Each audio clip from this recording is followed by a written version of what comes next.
Olá, eu me chamo Matheus e seja muito bem-vindo ao canal Café em Emaús.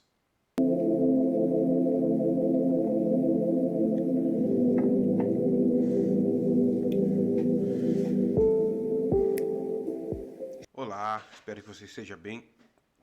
Eu quero compartilhar com você hoje a respeito de uma porção da palavra de Deus e você deve ter visto que o tema aí é sobre a união hipostática de Cristo, também conhecido como dupla natureza a respeito de Cristo. E para nós começarmos isso, eu quero ler um texto com você e na sequência nós vamos fazer uma oração. Quero ler com você Mateus 16, 13 ao 17, que diz assim: Chegando Jesus às partes de Cesareia de Filipe, interrogou seus discípulos, dizendo: Quem dizem os homens ser o filho do homem? E eles disseram: uns João Batista, outros Elias, e outros Jeremias ou um dos profetas. Disse-lhes ele: E vós, quem dizeis que eu sou? Simão Pedro respondendo disse: Tu és o Cristo, o Filho do Deus vivo. E Jesus respondendo disse-lhe: Bem-aventurado és tu, Simão Barjonas, porque não te foi revelado pela carne ou sangue, mas pelo meu Pai que está nos céus. Bom, vamos orar ao Senhor. Senhor, nós te damos graças, Pai, por essa oportunidade de compreender a sua palavra. Pedimos, Espírito Santo, que o Senhor ilumine a nossa mente, o nosso coração, para que possamos ter total e plena compreensão da Tua palavra e do desejo do Senhor para nós durante esse momento. Te pedimos isso tudo em nome de Jesus. Amém. Bom, vamos lá então. Eu gosto de compartilhar esse texto para nós começarmos porque nós estamos falando e vamos falar aqui sobre alguns atributos da identidade de Jesus, da natureza de Cristo. E para isso nada melhor do que você se lembrar que nós só podemos chegar a esse entendimento porque o Pai nos revela. Se não for uma graça do Pai nos revelando, nós não conseguimos entender isso. E eu quero que você entenda o seguinte: nós estamos falando sobre a dupla natureza de Cristo, união hipostática. Essa é uma doutrina que se formou no concílio de Calcedônia, né, no ano de 451 depois de Cristo, onde foi debatido por vários dias, algumas semanas, a respeito de Cristo e da sua natureza. Quando nós olhamos para a Bíblia, nós percebemos que existe em Cristo uma dupla natureza. Você tem o Cristo sendo demonstrado com natureza humana e você tem o Cristo sendo demonstrado com uma natureza divina. É importante destacar que Jesus é o único que possui isso. Isso porque ele também é o único que nasce de uma concepção miraculosa, né? Assim se entende pelo fato de nós temos Maria como mulher, como humana, e nós temos o Espírito Santo vindo com a sombra e cobrindo a Maria e assim tendo o nascimento de Cristo. Então ele é o único com um nascimento espetacular, milagroso e diferenciado. Por isso ele é o único que junta a humanidade e a divindade em um só lugar. Quando nós olhamos para isso, nós percebemos o seguinte: quero que você confira alguns textos comigo.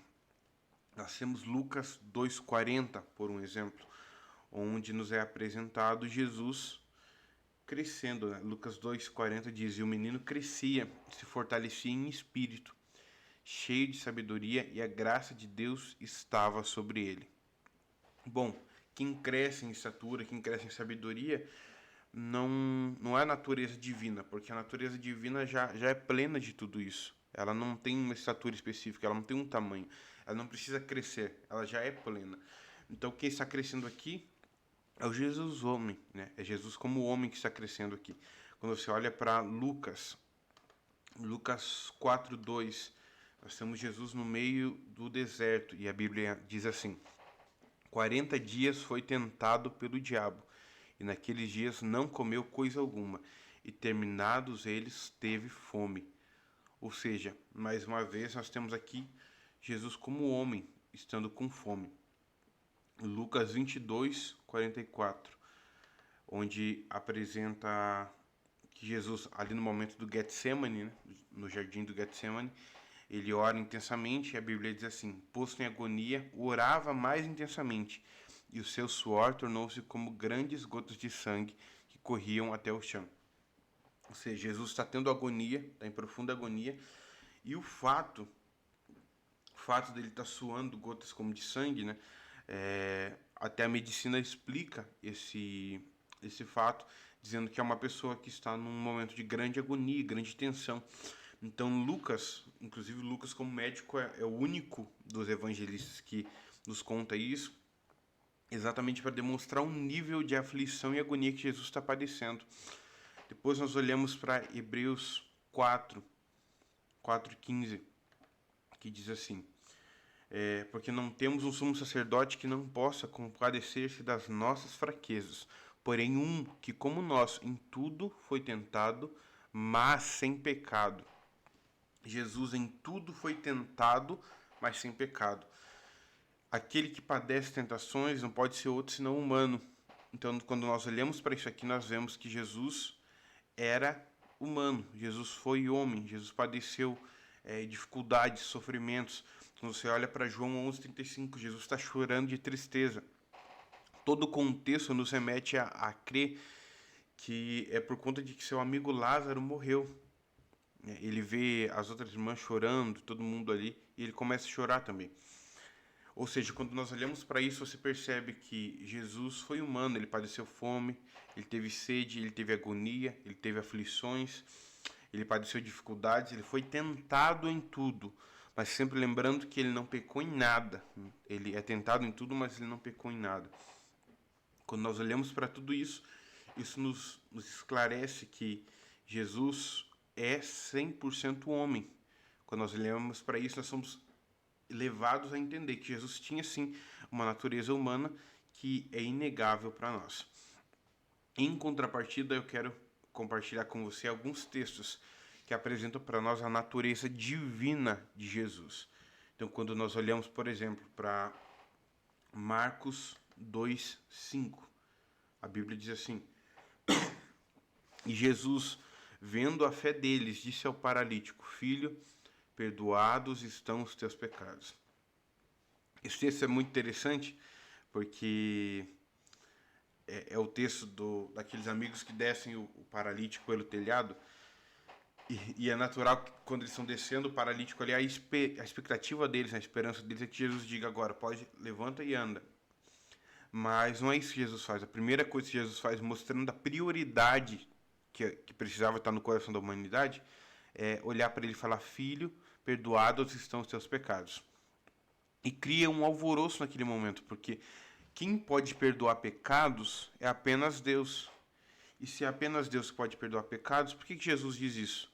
É exatamente pelo fato dele ser plenamente Deus. Quando nós olhamos então para Hebreus 7:26, está escrito assim: porque nos convinha tal sumo sacerdote, santo, inocente, imaculado, separado dos pecadores e feito mais sublime do que os céus.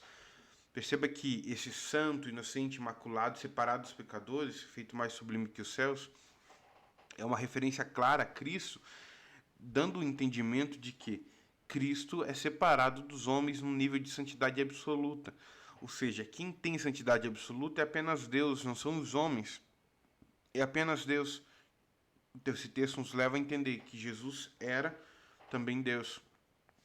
E continua sendo, né? Era por se referenciar ao texto. Quando nós olhamos para Atos 2:36, ele diz assim: Saiba, pois, com certeza, toda a casa de Israel, que a esse Jesus a quem vós crucificastes, Deus o fez Senhor e Cristo.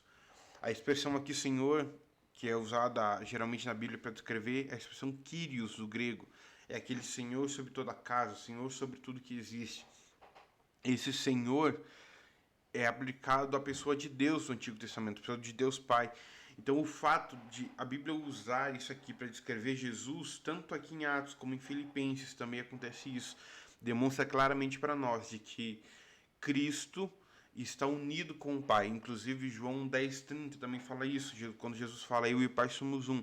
Ele faz referência à unidade dele com o Pai. Mas nós temos outros textos. Nós podemos olhar então para João. E esse eu deixei por último para esse momento, porque é um texto muito sublime para nós a respeito disso. João 1, vamos ler até o 14. no princípio era o Verbo, e o Verbo estava com Deus, e o Verbo era Deus.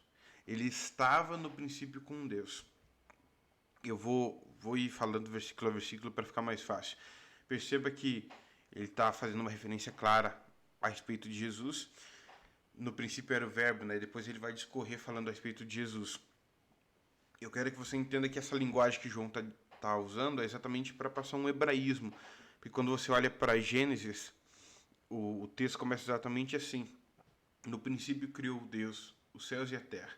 E a terra era sem forma e vazia. E assim ele continua. Ele está usando o mesmo tipo de linguagem. No princípio era o Verbo, e o Verbo estava com Deus, e o Verbo era Deus.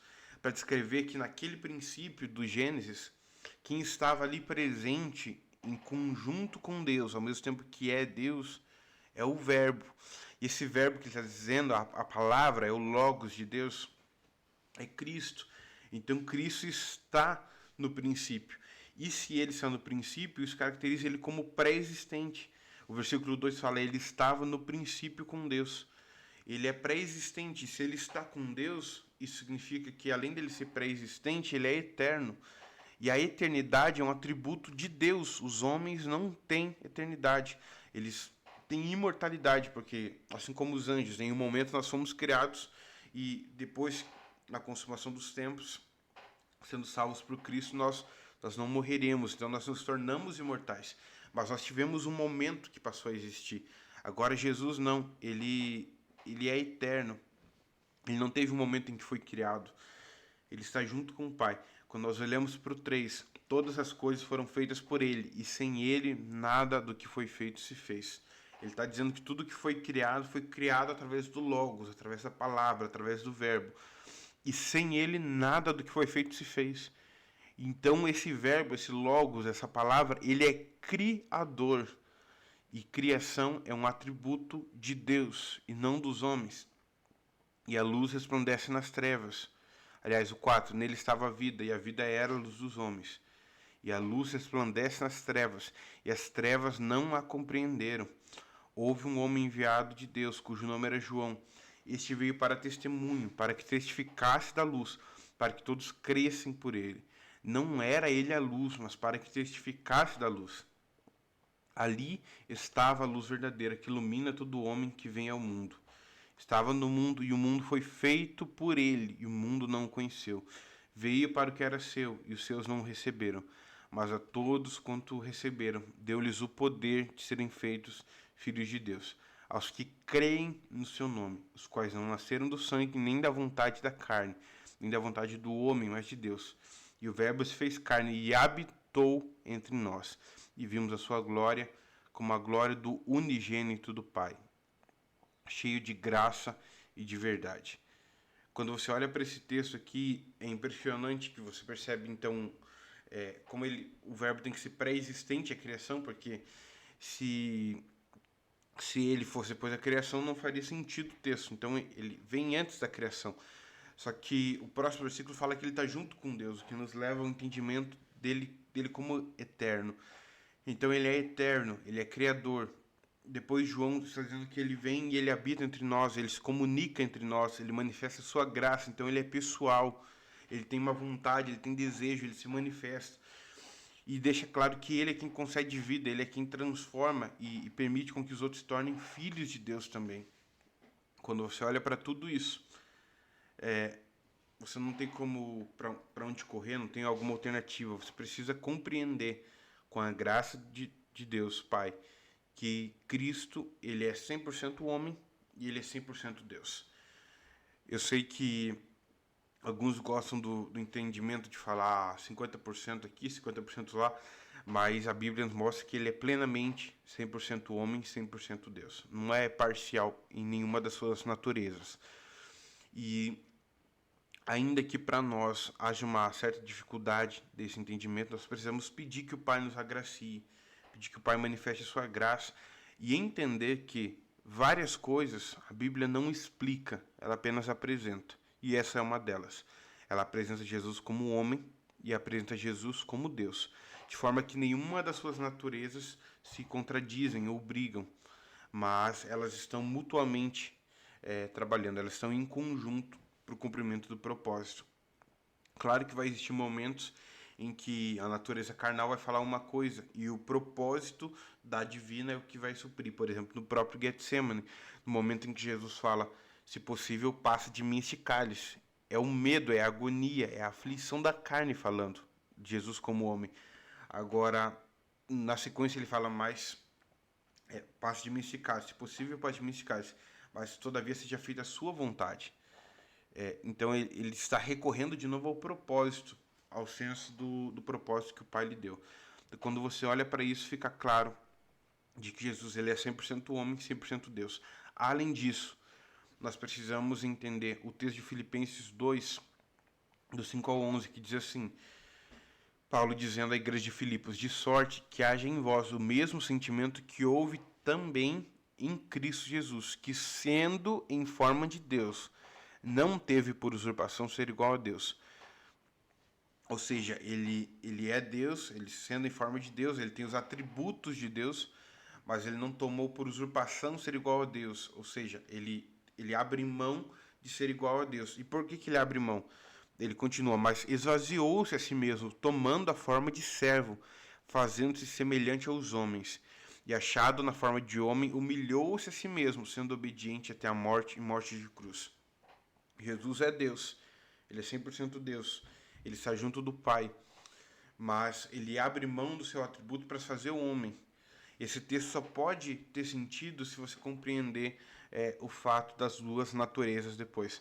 Primeiro tem a natureza divina, Jesus sendo plenamente Deus, ele tem os atributos de Deus, ele tem a eternidade, ele tem a plena santidade, ele tem todos os atributos de Deus, comunicáveis aos homens e os incomunicáveis aos homens.